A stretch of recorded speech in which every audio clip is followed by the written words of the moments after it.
Welcome, everybody, to Presence Panels.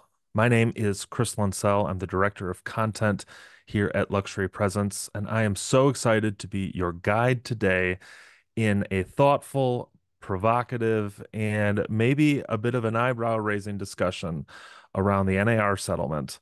Is it a speed bump, or is it an extinction level event for the real estate industry? I am so pleased to be joined by three esteemed panelists with specific experience and insight onto this issue. And before we get started, I'd love for them to introduce themselves. Everybody, I'd like you to meet my friends, Jeff, Ben, and Holly. But they're not just Jeff, Ben, and Holly. They are significant players in the real estate industry with a ton of experience across the spectrum of transactions, of client servicing, and of the direction this business is going. Jeff, would you give us a 30-second introduction of who you are, what you do, and where you do it? Sure. Jeff, Ben, and Holly. It sounds like a band. That's kind of cool. I'm in Calabasas, Hidden Hills area. I am a co-founder of Frontgate Real Estate with my partner, Dana Olmes. We're right at the front gate of Hidden Hills when, if anybody's ever come to visit. We have a 30 and counting person team. Been doing this for too long, but enjoy every day of it. Love our team. And yeah, we're excited to be here. Thanks for asking. Fantastic. Thank you. Ben Belack, would you introduce yourself, please? Sure. Ben Belack, centered at the agency in Beverly Hills, originally from Philadelphia, came out to Los Angeles after college to pursue an acting career, which I did for 11 years with every cell in my body. Worked in hospitality since I was 14 years old. Ultimately was a certified sommelier, was blind tasting wine 5 days a week for 5 years. I kind of got tired of that lifestyle, was single-handedly accounting for 25% of the annual wine sales for Wolfgang Puck at his flagship in Spago. And I just wanted to sell bigger things and just get more positive energy. Someone once said you'd be good at real estate. So literally, I was just like, I'll take the test, I guess. Um, I learned everything I know on the job. They say you have to be bold before you're good. I think that's what I did. That's what I'm still doing. I'm now a real estate coach. Also, I coach about somewhere around like 70 clients a month. My team, I made smaller because there was a bit of a bifurcation there. Those that were subscribing to the culture and those that weren't. So I axed those that weren't. Now we're kind of like a SEAL team of seven with a few staff. And yeah, that's what I got in for my canned intro. Thanks, Ben. Holly, welcome. Glad to have you here. Would you tell us a little bit about yourself? I love the band name, Jeff, Ben, and Holly. Like, let's go.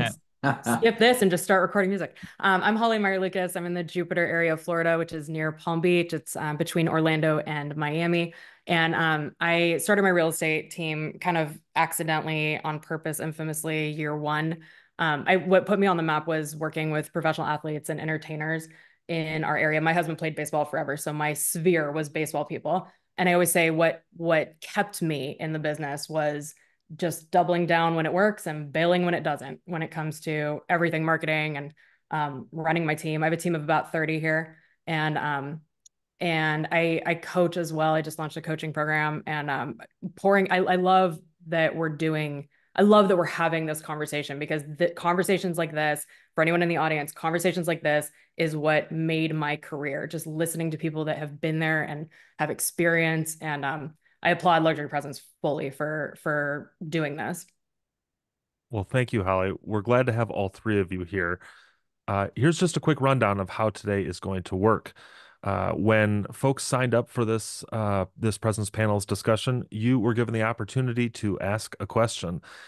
We have taken those questions, we have created a conversation around those questions, and we're going to use you, the attendees of this session, to power this conversation. Now, we know more questions might pop up. I encourage you to use the Q&A function here in Zoom.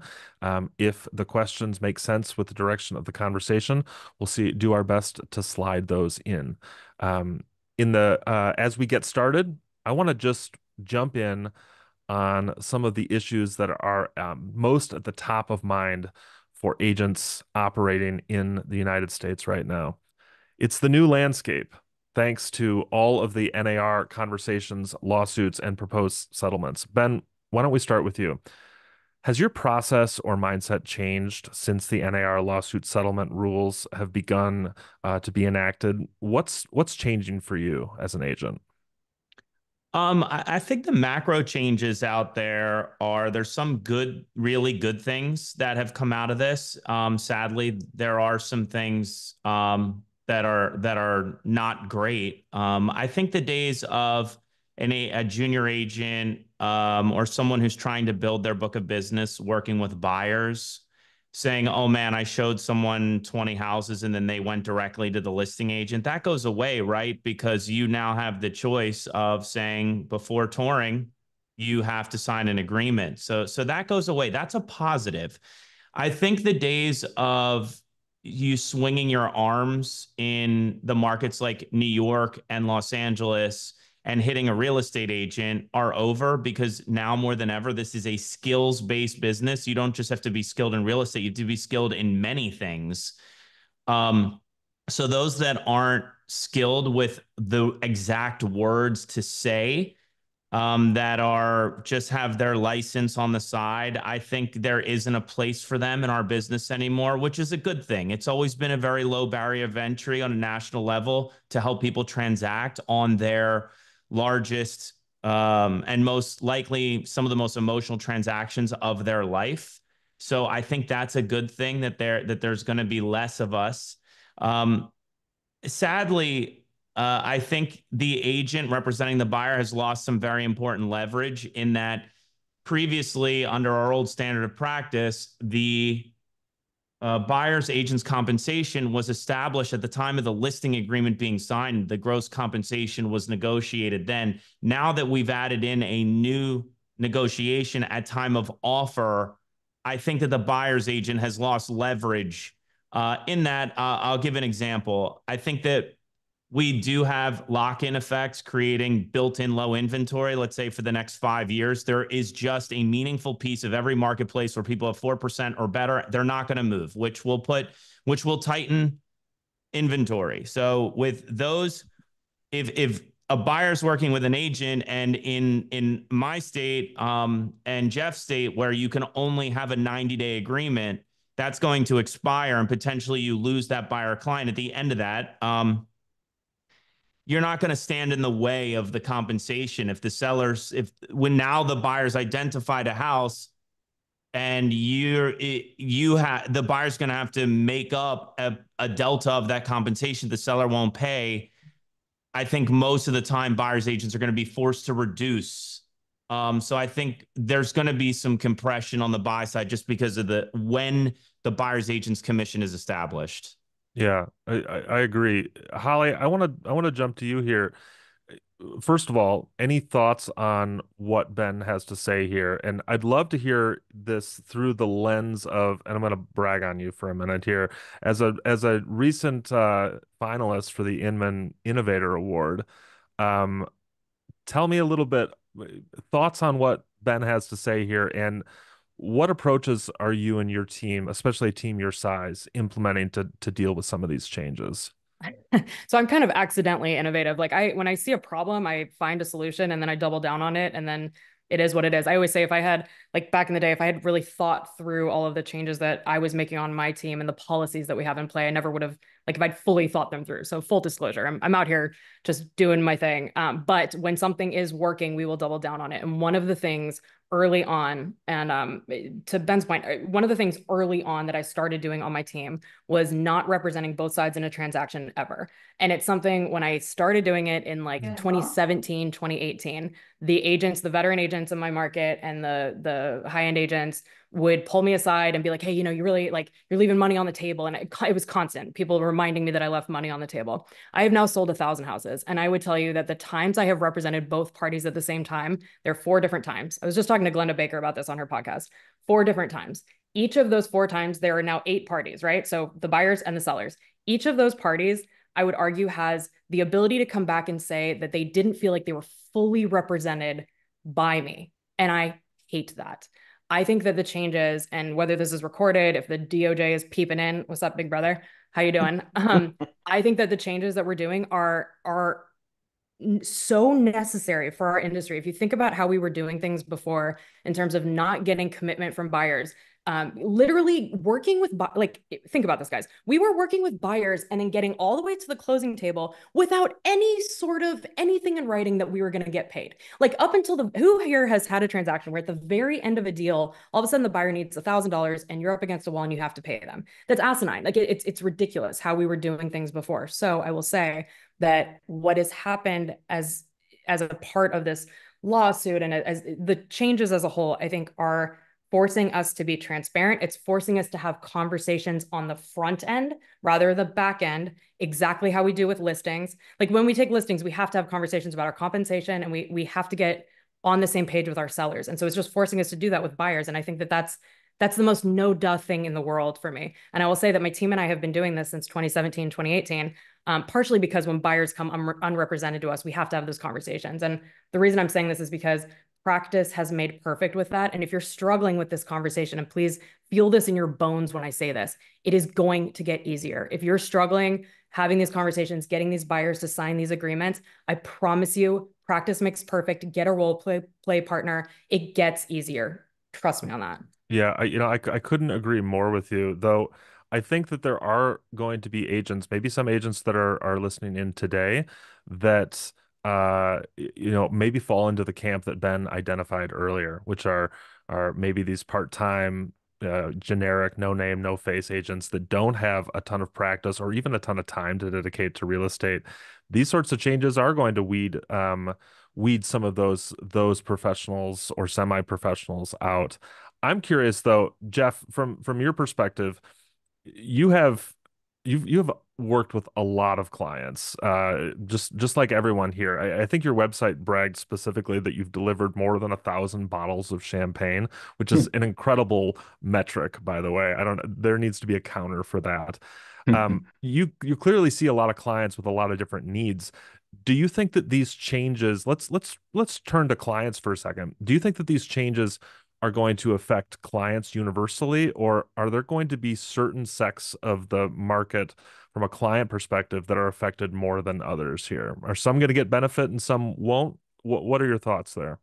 Well, just to be transparent, the 1,000 bottles wasn't me, it was my team, even though I think I drank about 1,000 bottles of champagne this year. But I mean, look, these changes, it's about transparency.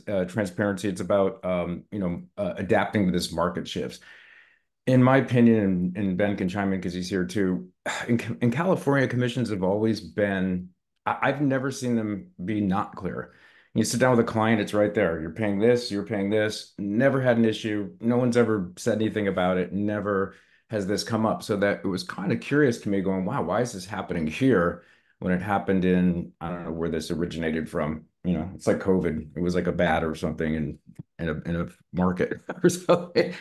But yeah, I mean, as far as the segmentation, first-time home buyers, yeah, I think it's going to be a little bit more empowering for them because they'll get a little bit more insight and clarity around the fees, maybe. For the experienced buyers and sellers in the luxury market, I think it's just going to feel like more of like maybe a little extra step. But again, transparency strengthens relationships. So some may not see the benefits right away, I don't think, but it's our job to give every client top service, no matter what these rules are. I mean, we get curveballs being in this business just constantly coming at us, and it comes faster with technology and all these new companies coming up a lot faster from when we started, back when there was fax machines, and I don't want to say how old I am, but yeah, I mean, you just adapt, you adapt in this environment or you die. That's it. And you just go for it.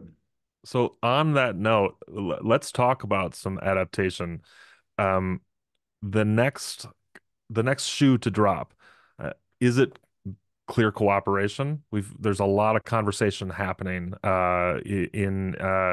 in rooms like this, and I'm sure in boardrooms across America about what happens if clear cooperation becomes a thing of the past. So I guess I'll just kind of open this to the panel here. What are your thoughts on this developing conversation? Do you think that clear cooperation is going to go away?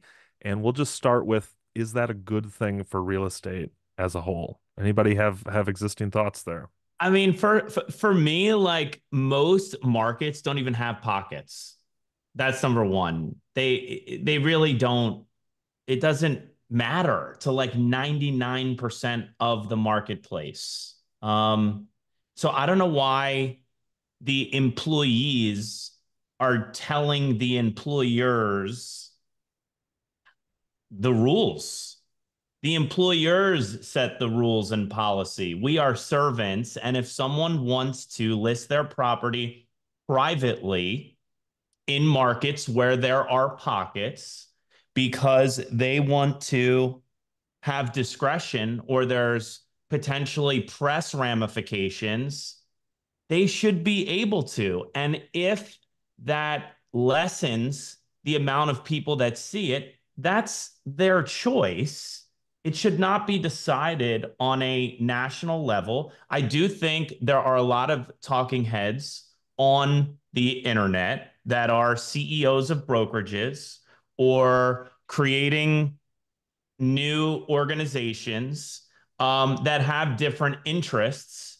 However, um, at the end, like for example, when we see Zillow writing a letter to NAR that it doesn't level the playing field and it's a fair housing violation, it's not hard to read between the lines that Zillow wants all the inventory because it makes Zillow a better search tool.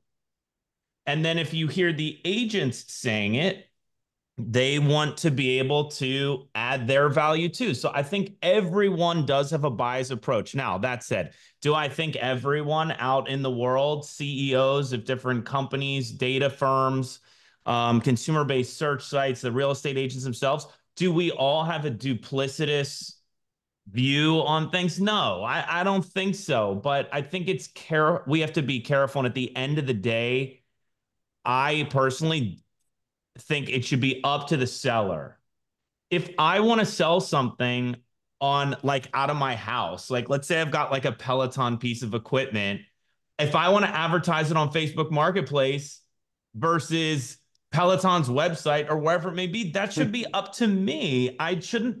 The buyers or those sites should not be telling me where I should be able to list it and sell it. If I want to sell it quietly just to a select group of realtors who I know likely have the buyer, particularly in these niche markets like Jupiter with the best golf and all the professional golfers in the world living in Calabasas, where people are behind multiple gates or around my office in Beverly Hills, because I know likely only Brandon, Drew, Linda, Joyce, Jade, and three others have the buyer.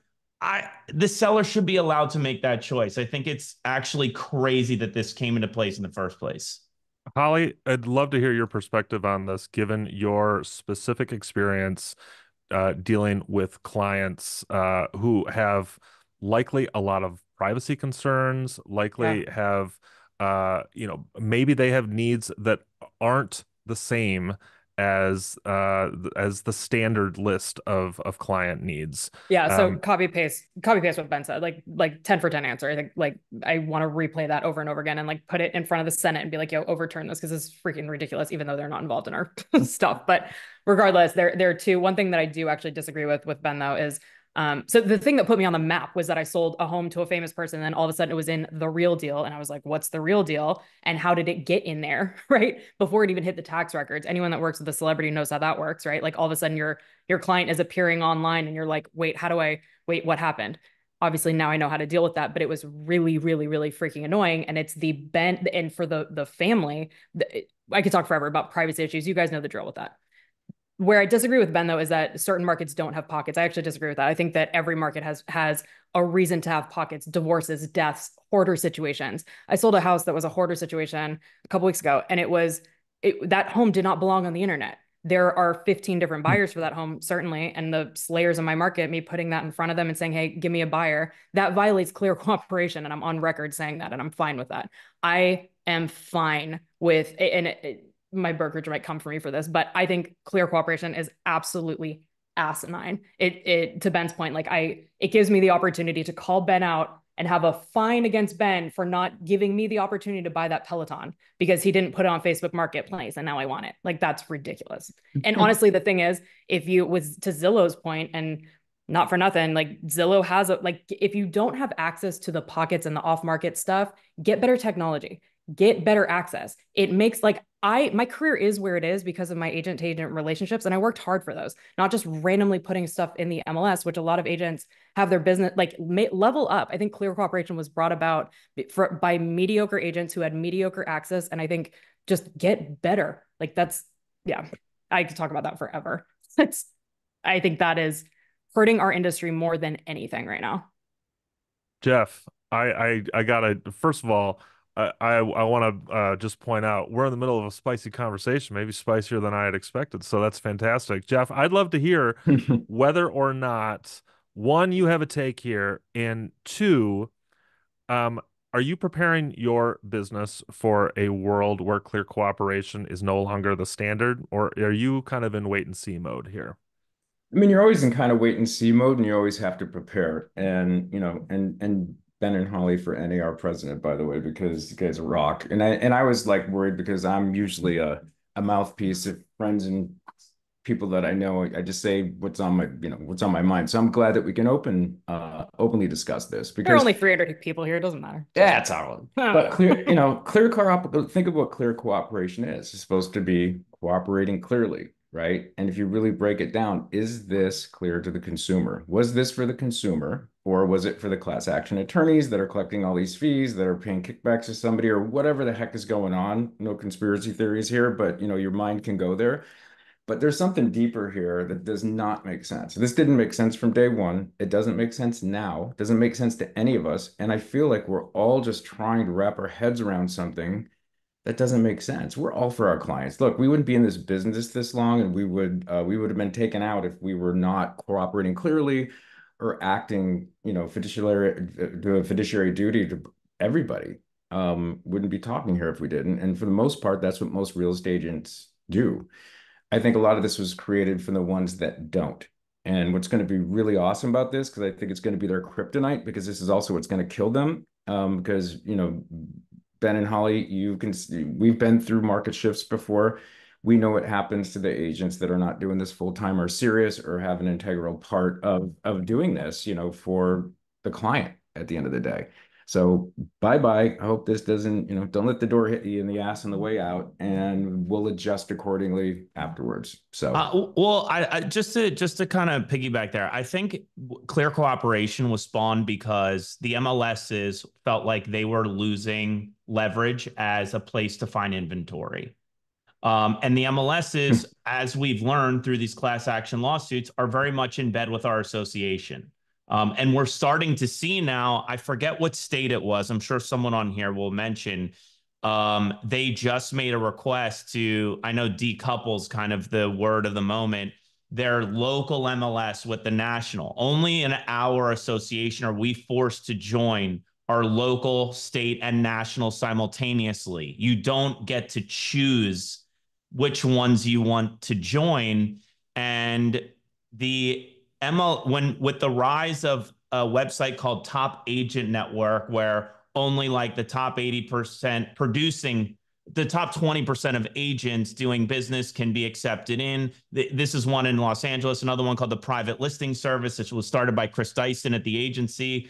Because more inventory, good inventory, was being put on those sites, the MLSs felt a threat, and then they went to NAR because the MLSs are a big piece of NAR's overall business and said, this isn't right. And then they kind of labeled it under the umbrella of a fair housing violation, that if only an exclusive group could see the listings, thereby we were being exclusive in our advertising, which is a fair housing violation.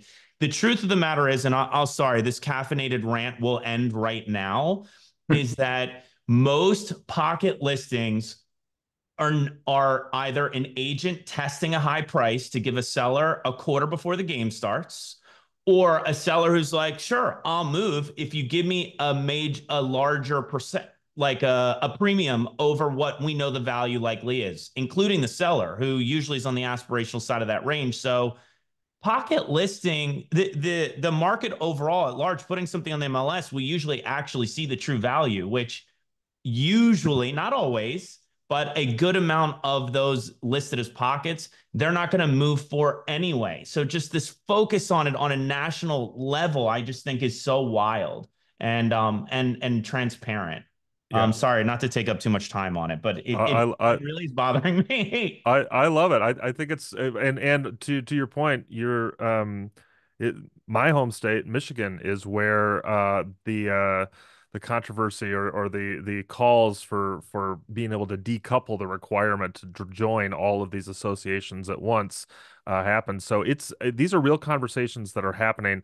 I do want to shift focus just a little bit, and I want to get the three of you into advice mode just for a moment. So I want you to pretend that you are sitting across the lunch table from an agent who's been in the business for less than a year and is struggling to adapt a little bit.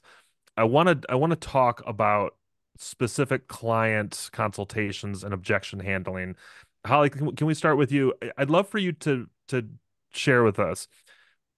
Give us some of your approaches to effective consultations and conversations with buyers now that in the national conversation we're talking about these shifts in real estate. What are the conversations that you're having to get clients to turn, excuse me, prospects into clients and to handle some of the objections that we're starting to see from folks?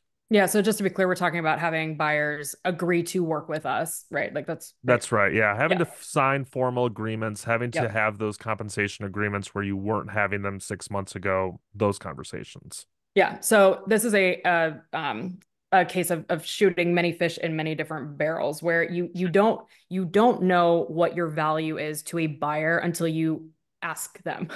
So having conversations, and this is the most no duh thing. I train my team on this um, nonstop. The most no duh thing in the world is having a real conversation with a real human and asking them what they really want. So everybody is different when they're buying a home and when they're selling a home, but everyone's motivation is different. So I find that the three buckets that typically where we provide the most value to a buyer is when we're saving them time, when we're saving them money, or when we're saving them energy. And saving them time and saving them energy are two different things. And so depending on where the buyer is in the process, if they're a first time home buyer, we're saving them energy by them having to learn how to do it, right? If they're an experienced home buyer and they're buying in the luxury space, for example, I can say with the fury of 1,000 suns that we're going to save them money by working with us.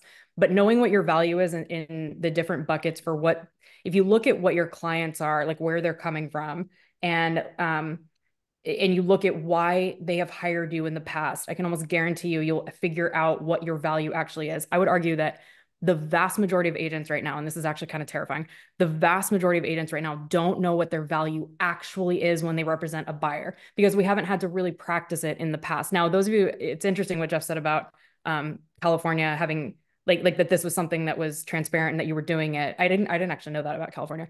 But in our market, like people, we're a snowbird market here in Florida or any market in the United States. Like buyer calls, they want to see a house, we jump in our car and we show it to them. Full stop.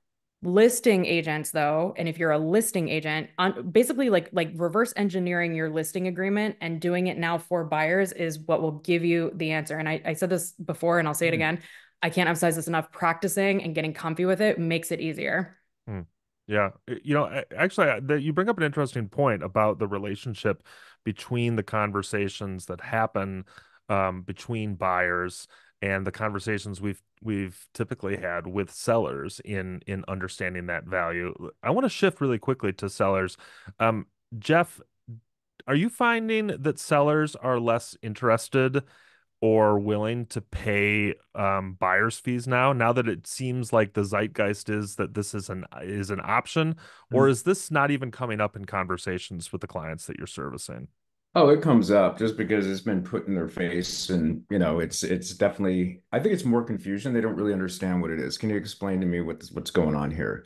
Mm. And if you could just explain it correctly, and there's a million different scripts on this, by the way, but if you can explain it correctly, that the sellers have the equity. The sellers traditionally have always paid the commissions. Nothing has changed. Everything's always been negotiable. I mean, if you really think about this, nothing has really changed except some paperwork that we got to put in front of them, right? So, and it just makes common sense. So if I have a seller that is using this as an advantage to be cheap, to be honest with you, and it takes away from their ability to market and expose it to more people by offering a fair compensation, then it just makes sense, So that's really what it comes down to is just explaining it to the seller. But no, I mean, I've had a couple bring it up. Quite honestly, if someone came up and said they're not, willing to pay the buyer's side, I don't know if I'd work with them because then, this is going to get uglier down the path and they don't really understand how transactions, should and work. I Mm, like to get out of bed in the morning and know what I'm getting paid, right? mm, And why should a seller expect someone to work for free? Because really three options are going to happen, right? They're gonna come in not represented because you're not paying them, which means you're going to force them to maybe possibly me work with them and do a dual agency, which is also a conflict of interest in most cases for some people. Or they're going to come in, represent themselves or with an attorney, which is the cause of this whole fiasco in the first place with this class action lawsuit, and they're going to redline the hell out of our car forms, our forms or zip forms, and it's going to confuse it a lot more. So, yeah, you just got to really just kind of explain the rules of the road. And I've never had one person, um, I wouldn't say get away with, but had one person basically go, pays zero commission to the buyer's agent. So. mm. Ben, I'm dying to hear your perspective here, both on the question at hand, but also I'd love to hear hypothetically, do you think it's bad form to coach your sellers toward paying the buyer's agent fee or to suggest that they have options otherwise? How are you handling the advising of your clients on this topic? And are you directing them one way or the other right now? Um, it's funny because I'm seeing a lot of people in the chat being like, we need to hold the line together, guys. It's not how it works. Yeah. Markets perform based on where the leverage exists. We don't have the leverage. Now, tell a very short story. In the very beginning of my career, I realized I was going in. I was great at creating rapport. I was great at demonstrating my marketing plan and case studies. And then naturally, at the end of every appointment, they would say, what do you think it's worth? Then I would, which is my nature, give a conservative range. I was on the opposite side of buying the listing, as they call it in our space. And then the entire first impression, et cetera, would go away. So I started removing price from our listing appointments, not completely, but I force sellers to tell me what they think it's going to worth through a multitude of tactics. I'm not like, you need to, so I'm like, just tell me, what do you think it's worth? You're the professional. No, just seriously, like, I'm going to disagree with you. I'll tell them, like, look, as long as we can agree on a price range, we can sign a listing agreement now. And between now and the time we list, I'm going to deliver a diversified set of data points. I think it's irresponsible of it just to be like me and the comps versus you and your costs and how you feel and your understanding of why your home is different, special in this exact site in this neighborhood. And then what happens is I'll take dope photos, we'll take great video, we'll start establishing credibility through professionalism and execution. And then through some feedback and maybe the lack of offers, then we finally come up with a strategy on price. I'm doing the same thing with commissions. I now charge more than I charged before. Before was 2.5 and 2.5 to each side. I now charge 3. We will figure out the buyer agent's commission later. And what I mean by that is here's where the leverage exists. If someone's on the market for a week and they get multiple offers, the seller through leverage will be able to choose what compensation that they get to pay. If the property's been on the market for 90 days and it's an average of 60 days on the market and someone wants to get paid 2.5% and the seller was thinking 2, I'm likely recommending a 5 to 7% price improvement anyway, because we're now 50% past the average days on market. So do they want to reduce 50%, or do they want, I'm sorry, 5 to 7%, or do they want to give the agent who has the buyer our bird in hand a half a point extra? So why would I get in a debate now with a seller over something that we're going to establish later anyway? And frankly, 3% to me is much less than the old 5% to both sides. Yep, I agree completely. I want to piggyback on this actually. Ben, would love your yes or no on this. In your opinion, are consumers more knowledgeable about how commissions work in real estate now than they were 6 months ago, or are they just more confused? They're more confused, but that's a device of timing and recency. The market hasn't found its footing yet. Holly, any thoughts on commissions just in the current climate of things? Do you have commission conversations with your sellers or with your buyers that are different now relative to what they were a year ago? Or do you feel like your clients are demanding there to be different conversations? Or is this the same like the test that you have done for years? You're just continuing with what's worked for a long So one of time. the things that that has been like very consistent in my business is we charge what we charge. It is what it is. It's not what it's not. Take it or leave it. And I've said that probably 1,000 times over the last 10 years. We charge what we charge, and we're worth what we're worth. And to Ben's point, what one of the shifts that we have made is that punting the conversation around what the buyer's compensation is appropriate, right? Like that we shouldn't be agreeing up front with the buyer's entire package is without an active offer. And I'm going to take away what Ben was saying about, I love that, that you don't bring, I love that, price into the conversation during the listing agreement. Like hire me for my marketing and hire me for the job I'm going to do, not me and my comps. What did you say? Me and my comps versus you and your costs. That's brilliant. Because I think it plays into also how this commission conversation has shifted with buyers. So with buyers, we have given, I don't think that buyers are more confused about commission. I think that there is now an opportunity for them to talk about it. I would argue that if you polled buyers that have bought a home in the last, especially during the pandemic when things were moving like lightning speed and buyers were just taking whatever they could get, rightfully so. God bless everyone that bought a house at 3% interest rate, right? Or even in the twos. So I would argue that the vast majority of buyers didn't know how it worked anyway. And then they got to the closing table and then they saw it on the settlement statement and it was like, okay, cool. Here we are. What the media has done with sharing so much about the NAR lawsuit is they've forced us to have the conversation as real estate agents, and we've forced buyers to tell us where they stand on it. So one of my favorite questions to ask a buyer is, what have you heard? What do you understand about how commission works and how our fee is paid? And then hearing back from them what their confusion is. I don't think that they're confused because of the media. I think in general, and I say this over and over again, I think the reform is necessary because I think consumers in general don't understand how it has worked.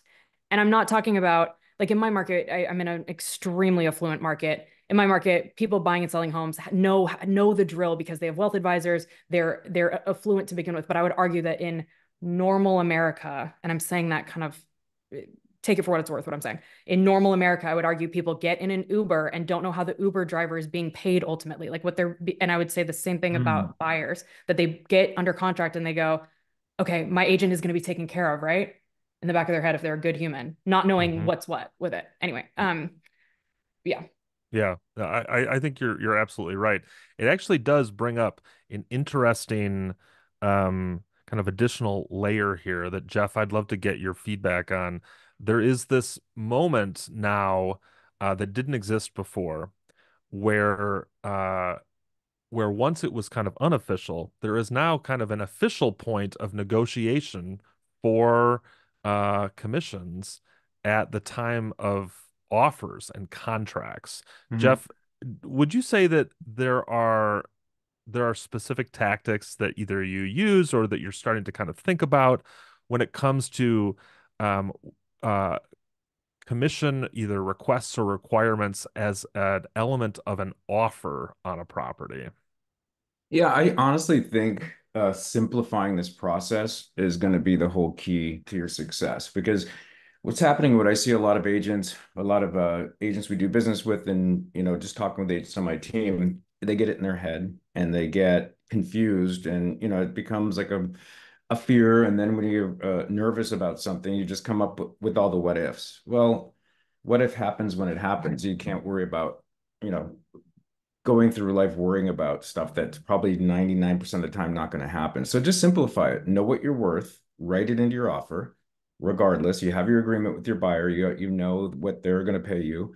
If you can't get paid for or get it from the seller, as long as they're clear on that, but just write it in. I've never asked, and I don't want any of my agents to ask, like, hey, what am I getting paid? You write it in the offer. You get paid what you ask for and what you agreed to with your buyer. Now, whether the seller is going to contribute, that's a different story. But having said that, you're writing it in and working it through the system. The seller's going to see that. They're not dumb, and isn't it really just going to be made up in the price anyway, minus the net commission? I just honestly think this has just turned into a leverage point that I think some sellers are just using to their advantage to go on the cheap and not pay a professional. Good luck. Good luck trying to put some of these deals together with a discount agent or an attorney that's not that sophisticated in the transaction, that doesn't do this every day. Have Or an fun. attorney who doesn't work on weekends or holidays or after a certain period of time and charges like $1,000 an hour. I'm seeing a lot of wild comments in the in the chat here, and I just feel like what I'm seeing is a lot of agents that are still kind of like trying to hold on to the old ways.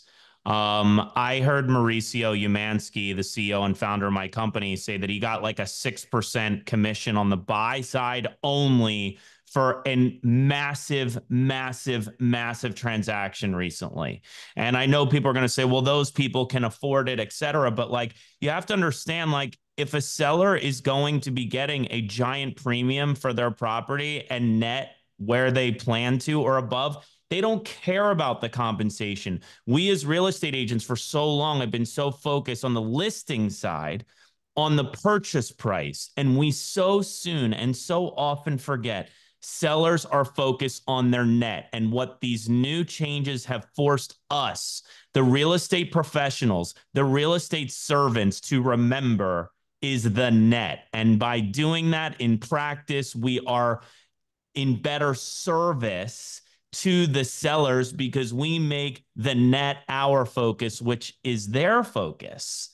So at the end, guys that are keep saying, well, the standard and it's changing, et cetera, et cetera. No, at least in California, on the purchase agreement, it says the buyer's expecting the seller to pay for the compensation in this much. And I wrote in 3% the other day, and the seller countered me down to 2.25%. And then when we countered back on price, I countered myself back up to 3. And then the seller said, no, 2.25%. I was only going to pay 2. I reduced because I wasn't going to stand in the way of my client in the house. That is a leverage exchange we're going to see a lot of moving forward, no matter how much you guys try to set it in stone in listing appointments. Mm-hmm. Yeah, and I think that this is, um, Ben, you bring up a really, I think, a really important point right at the end there about how this is not a situation that is set in stone. We are going to need to continue to adjust our practices, but not necessarily in fact, hopefully not our principles. I mean, it is a matter of how do we continue to express our principles through practices that will work and continue to evolve based on what the current market climate is. Now, speaking of that climate, I do want to shift a little bit into a conversation around using disruption as an opportunity. I was just reading this morning some really startling statistics about the success rate of businesses that are started in quote unquote financial boom times versus times of economic disruption and times of economic uncertainty. And the statistics are counterintuitive.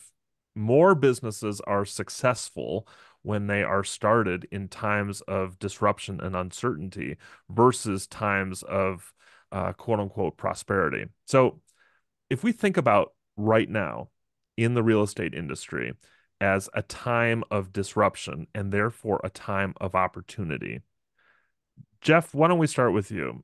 Are there opportunities that you see to scale our businesses in this shift? You've got a lot of experience across your team, many years. Where does that experience point you? What should brokerages, teams, agents be thinking about right now as far as opportunities to grow and scale? Well, anytime there's disruption and change, I always, even though it hurts and it's painful, and I've been through it many times. I was in the music business when, Mm. what was the name of that? Napster came out, right? And that just like took our whole world apart. And then I was in the film distribution business, and back when they had DVD, or not even DVD, shit, we had VHS tapes. Then Netflix came up. So I've been in industries and I've seen some major disruption happening. So I get to real estate. I'm like, okay, real estate gods, give me a break here. I'm tired of the disruptions and what's going on. So, but having said that, here's one thing that I do know about our business is that no one, not a robot, not a purple bricks or discount agent or an attorney is going to do what we do. We've all worked nights and weekends. We've all did what we have to do. We know our value. And I don't think that AI or anything, yes, we can use it to help us, but it's never going to replace us. This industry needs us. And the people that craft their, just really craft this to be the best that they can be at it, and put the integrity into it and put the client's best interest in place, you're going to win. The ones that aren't are not going to win. So we've Mm. seen them come and go. I've seen the help yourselves, and oh my God, please, there's just a list a mile long. So I feel very comfortable in this phase of disruption.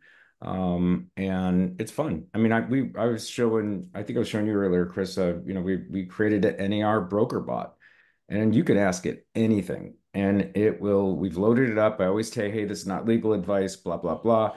But to practice, you can actually role play it. And you can say, hey, I have a seller that doesn't want to offer compensation. They're being very difficult, role play with me. Or asking my agents can ask in an open house what form to use. So when we can take technology and use it to our advantage, that's really super cool. So you just gotta find it in the nooks and the cracks, as this Yeah. thing kind of breaks out. I'll put the broker bot link in there if anybody ever wants to play with it or just use Yeah, it. that'd be great. Yeah, it's a lot of fun. Folks should definitely check it out. Ben, I want to go to you with a similar question, but I would love, I'd love to press you a little bit here. You're an active coach. You were telling us earlier about the your growing coaching business. One of the things that I have always admired about the way that you operate is your specific, um, it's not even a willingness, it's an expectation that you are going to jump in with both feet. You're going to be aggressive and thoughtful and apply yourself 100% to whether it's your marketing or your coaching. If you've got a really ambitious agent or team or even a brokerage who is looking to make 2025 the year that they explode, Mhm. what opportunities exist right now that are going to position them for that success? And what are you pointing them to? I think everyone's looking for a solution from technology and ideally to set it and forget it if they can. Real estate is and will remain a high contact sport. For those that are willing to pick a top of funnel pipeline like they're like door knocking and circle dialing and layer in a mid funnel, like those people that want to close in 6 months or so that you met at open house, as well as bottom funnel, expireds and canceled, and show up consistently, even a, consistent adjacent, sky's the limit. I'm not from LA. I got into this business very late. I'm 45 now, and frankly, I'm tired all the time. I just don't have the energy I had when I was in my 20s. but I do show up consistently. I plan, I track, I set goals, and then I get after them. And granted, I'm not perfect. I'm a human. I give myself some grace when I miss sometimes. Um, but you truly, I'll back up. When I wanted to start selling homes that were north of $10 million, I made expireds and canceled my life. And last year I had three sides from those from that started as calls that were north of 10 million. So that's a lot of money. It's life and career changing. Once you sell that next level up, it's on your resume forever. It doesn't go away. No one's asking what year it was. Like, oh, I did a movie 3 years ago. No, no one cares. So for me, I think, as Holly mentioned, like, you got to get a role play partner and practice the things you say. But if you show up and you prospect consistently, sky's the limit. Rainey Ramito said on my podcast, there's buyers markets, there's sellers markets, and there's salesperson's markets, and it's always a salesperson's market. Oof. I'm going to be honest with you. That's going to get stolen and put on Instagram. So, She's Well, that's why she sells houses over $100 million. Holly, you are also an active coach, and I'm just another little shout out here. I love your 90 days of productivity and accountability program. It's just a really a great run. 90 days about takes us through 2025. So, you know, somebody could start that pretty soon and finish it at the launch of a new year. So, what specific steps would you recommend people who are looking to use this moment of disruption as a springboard through to start fresh or to start something new? Any advice from your coaching Yeah. seat on that?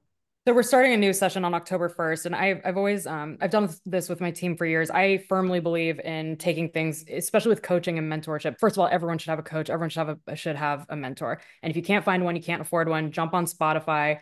If you type in Holly Meyer Lucas, you'll find a playlist that I curated 10 years ago where I added podcasts from other people that impacted me. Just recommendations if you want to jump in there. But 90 days of consistency will literally change your life. Every agent under the sun gets into real estate because for whatever reason, something has changed in their personal life. And if there's anyone on this, by the way, I do this a lot in front of crowds. If you graduated from high school or college and immediately got into real estate, please tell me, because the vast majority of people don't do that. They had a career, something else, and then they get into real estate. And so our 90-day program outlines, it gives agents 8 different tracks. I think there are 8 different ways to make money in real estate. My favorite one right now, and I'll share this with you guys, my favorite track is the open house hosting track. I think open houses right now with the NAR lawsuit and the settlement, I think more buyers are going to open houses in the luxury space. Like right now, we have a $28 million listing on Jupiter Island. We are about to potentially sell that at an open house. Like that's happening right now. Buyers want nothing. Some buyers want nothing to do with the shenanigans of signing something. So they'll show up at an open house. So if you're the host of that open house, you have more opportunity than ever before to grab market share. But there are 8 different tracks. Farming a geographic area. And anyway, the 90-day, and I'm just saying this not to sell the program. It's almost sold out anyway. But if you look at your next 90 days and you just pick one and be consistent with it. Just pick something that other agents are doing, whether it be geographic farming, door knocking, calling expireds and cancels. By the way, I started my career calling expireds and cancels and doubling down on what Ben just said. I just closed someone that I called in 2016. We just closed them. Like, consistency is everything. There's no world that exists, by the way, that I don't close that if I hadn't stayed in touch with them consistently, relentlessly, over and over again. Anyway, I think agents right now that are struggling with the NAR stuff and clear cooperation and what do I, blah, blah, blah, blah, just tell the noise to shut the hell up and focus on what is going to make you money, which is hosting open houses, calling your spheres, calling expireds. Pick one. Don't do all of them. Just pick one and do it for 90 days. And I swear to God, you'll be a millionaire. If you do something for the next 90 days, I swear to God, you'll make money. Do it consistently, though. The thing is, everybody bails. Every agent, mediocre agents, bail after 3 days. That's what I say. The superstars become millionaires after 90 days. I swear to God. That is an incredible statement that I am so excited for people to start testing out. guys, as we are closing here, I want to give everybody here one chance to answer a final question. It's a short one. And if you are taking notes in this panel, this might be the time to make sure your pencils are sharp. Panelists, I want to go around and pose you the following question. If the only tools that you had to set strategy and guide your team for 2025 were an index card and a Sharpie, what would you write on that card for them? You get one sentence, maybe two sentences at the most. And Ben, I'm holding you to that. Two sentences at the most to guide your team in 2025. What are you going to tell them? Ben, why don't you start us? Wait, are we writing advice on the? I need more. I need more. It could If be I only get one advice. sentence. It could be a direction. It could be a statement of inspiration. Okay. The point is you get 20 words max to be able to Okay. share the direction for your team next year. What are you going to be telling them?